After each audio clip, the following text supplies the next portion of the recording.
नमस्कार, आपका एक बार फिर से स्वागत है हमारे चैनल फन विथ इति सिंह में। मेहरानगढ़ किला, जिसे सूर्य का किला भी कहा जाता है, 1459 में राव जोधा द्वारा जोधपुर में बनाया गया था। यह किला 410 फीट ऊंची पहाड़ी पर है और विशाल दीवारों से घिरा हुआ है। इस किले में 7 द्वार हैं। यह है किले का मुख्य द्वार, जिसे हम जयपोल के नाम से जानते हैं, और यहाँ से हम एंट्री करेंगे किले में।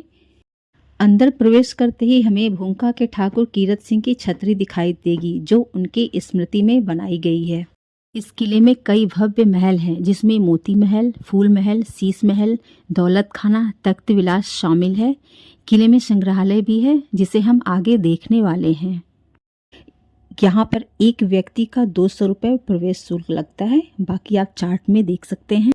मेहरानगढ़ किले को UNESCO Asia Pacific heritage award of distinction मिला है। यह अवार्ड किले के संरक्षण के लिए दिया गया है। यहाँ आप flying fox zip line activity कर सकते हैं। साल्वाडोरा पर्सिका या टूथब्रश ट्री एक सदाबहार पेड़ है, जो अफ्रीका और भारत में पाया जाता है। इसकी छड़ें मिस्वाक नामक टूथब्रश के रूप में उपयोग की जाती हैं।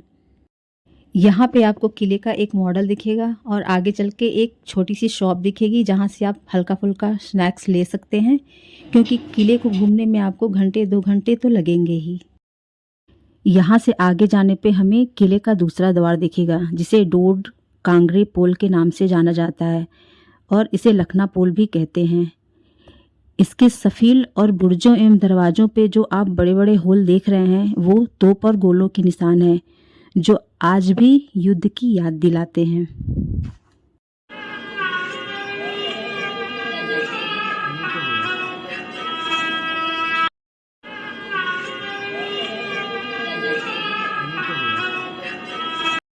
सामने आप एक तोप देख सकते हैं, जो किले की सुरक्षा के लिए लगाया गया था। अब हम किले में आगे बढ़ेंगे तीसरे द्वार की ओर से।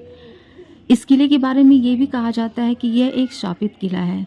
इस किले के निर्माण के पहले इस पहाड़ी पर एक ऋषि चिड़ियानाथ जी रहते थे। वो पानी की एक सोते के पास रहते थे। राजा ने उन्हें जाने को कहा, तब साधु ने श्राप दिया। तब से किले के आसपास पानी की कमी बनी रही। राजा के माफी मांगने पर साधु ने बताया, श्राप को खत्म करने के लिए राज्य के किसी व्यक्ति को अपनी इच्छा से किले के नीचे बलि देनी होगी। जब कोई व्यक्ति नहीं मिला, तब राजा राम मेघावाल ने अपनी इच्छा से जिंदा दफन होकर बलि दी। इसके बाद इस मेहरानगढ़ किले की नींव को रखा गया।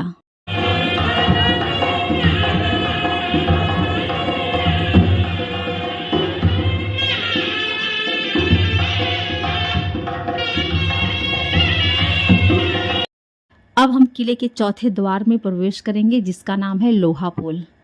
इस द्वार के दोनों तरफ रानियों के पंजों के निशान दिखेंगे। जो रानियां सती हो जाते थे, ये उन रानियों के पंजों के निशान हैं। लोहा द्वार को पार करते ही हमें किले की भव्यता का दर्शन होगा। इस किले की सुंदरता को देखते हुए हम आगे चलेंगे। थोड़ी दूर जाने पे हमें एक छोटी सी शॉप मिलेगी, जहाँ से हम ट्रेडिशनल चीज़ें परचेस कर सकते हैं। ठीक सामने एक रेस्टोरेंट है, जहाँ से हम कुछ खा सकते हैं। ये है किले का 5वां द्वार, जिसका नाम है सूरज पोल। इस द्वार से हम अब राजमहल में प्रवेश करेंगे। इन सीढ़ियों से होते हुए हम आगे बढ़ेंगे और अब हम आ गए हैं श्रृंगार चौक।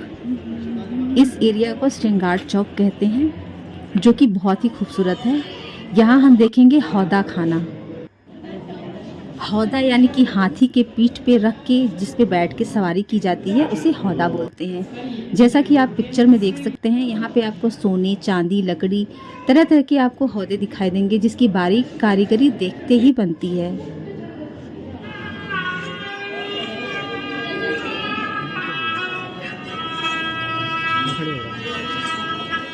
ये है पालकी खाना, जहाँ पे आपको तरह तरह की पालकियाँ दिखेंगी, जिसे रॉयल फैमिली यूज करती थी। रानियाँ इसमें बैठ के इधर उधर आया जाया करती थी।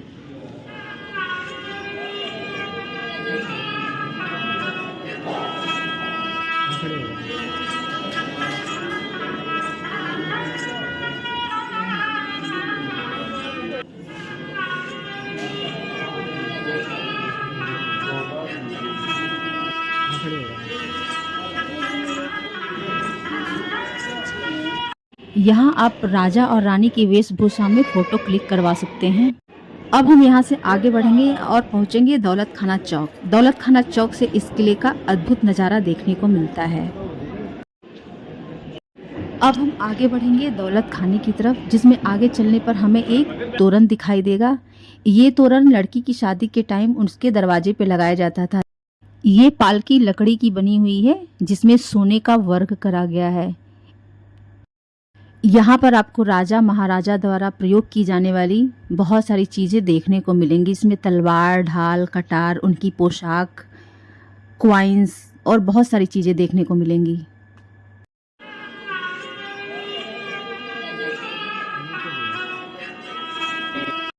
ये माँ गणगौर की मूर्ति है, जिन्हें पार्वती माता के अवतार में से एक माना जाता है। आगे चल के हमें मारवाड़ की संस्कृति की झलक इन पेंटिंग्स में देखने को मिलेगी। इन सारे पेंटिंग्स में जो येलो कलर दिखाई देगा वो सारा का सारा गोल्ड का वर्क है, और जितने बाकी के कलर हैं उन्हें प्राकृतिक कलर से बनाया गया है।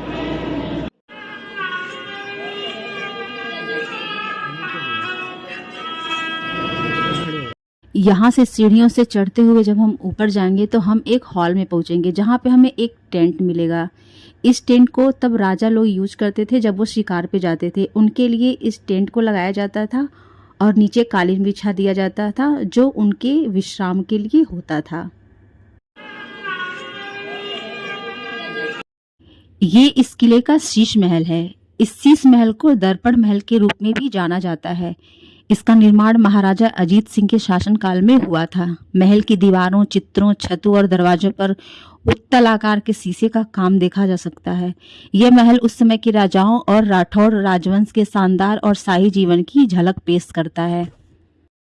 अब हम आगे बढ़ेंगे और यहाँ से चलेंगे ऊपर की ओर, जहाँ हमें देखने को मिलेगा फूल महल। यह फूल महल महाराजा अभय सिंह ने बनवाया था। इसकी खूबसूरती को उभारने के लिए इसमें 10 किलो सोने का इस्तेमाल किया गया था। सोने की चमक के साथ साथ इसमें लगाए गए रंग बिरंगे कांच भी इसकी खास रौनक बिखेरते हैं।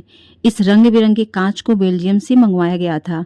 छत पर लकड़ी पर फूलों की महीन नक्काशी और गोल्ड वर्क किया गया है।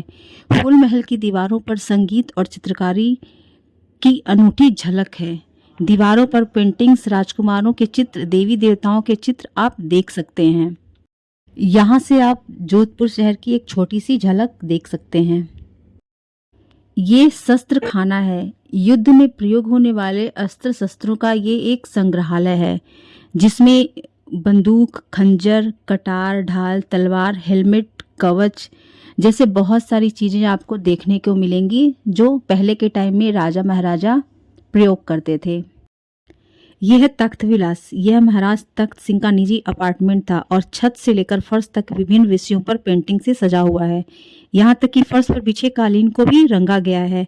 रंगीन कांच के शीशे से सजी खिड़कियां कमरे में रहस्यमयी रोशनी पैदा करती हैं। तख्त सिंह जोधपुर के अंतिम महाराजा थे। यहाँ से हमें जोधपुर शहर दिखाई देगा, जिसे ब्लू सिटी के नाम से भी जाना जाता है, और यहाँ से किले का निचला हिस्सा भी दिखाई देगा। ये जनानी ड्योढ़ी है, जहाँ पे रानियां, राजकुमारियां, राजमाताएं रहती थीं।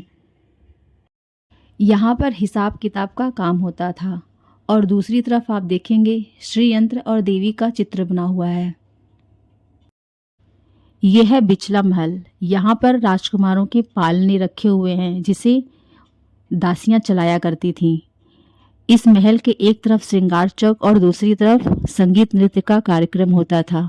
दोनों तरफ से झरोकों से रानियों के देखने का कक्ष है, इसलिए इसे झांकी महल भी कहते हैं।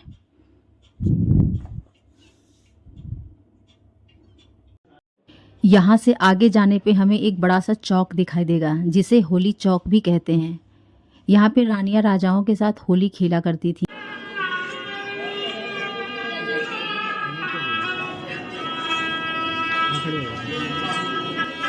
मोती महल इस किले का सबसे बड़ा कमरा है। इसे राजा सूर सिंह ने बनवाया था, जिसमें रंगीन खिड़कियों और छतों को सोने की पत्तियों, समुद्री सीपियों और शीशे से सजाया गया है। दीवारों को चूने के प्लास्टर से पॉलिश किया गया है। इसमें शाही सिंहासन है, जिसे श्रीनगर चौकी के नाम से जानते हैं।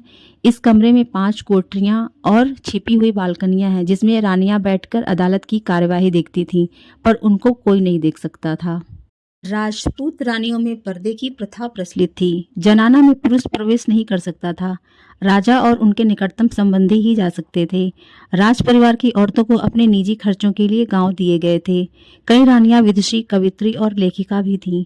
राजघराने में होने वाले विवाह त्योहार का संचालन रानियां ही करती थीं। कुछ रानियां शिकार और खेलों की भी शौकीन हुआ करती थीं। जिस तरफ एरो का निशान बना हुआ है उधर म्यूजियम शॉप है। वहाँ पे आप जोधपुर की ट्रेडिशनल चीज़ों की शॉपिंग कर सकते हैं।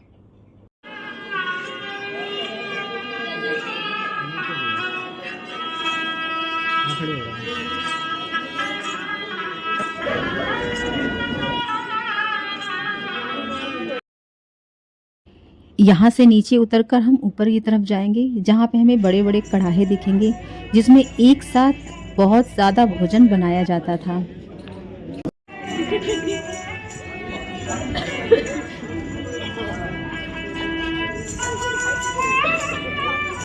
ये जो छोटे छोटे कमरे आप देख रहे हैं इनमें तोपची रहते थे, जिनका काम होता था तोपों को चलाना।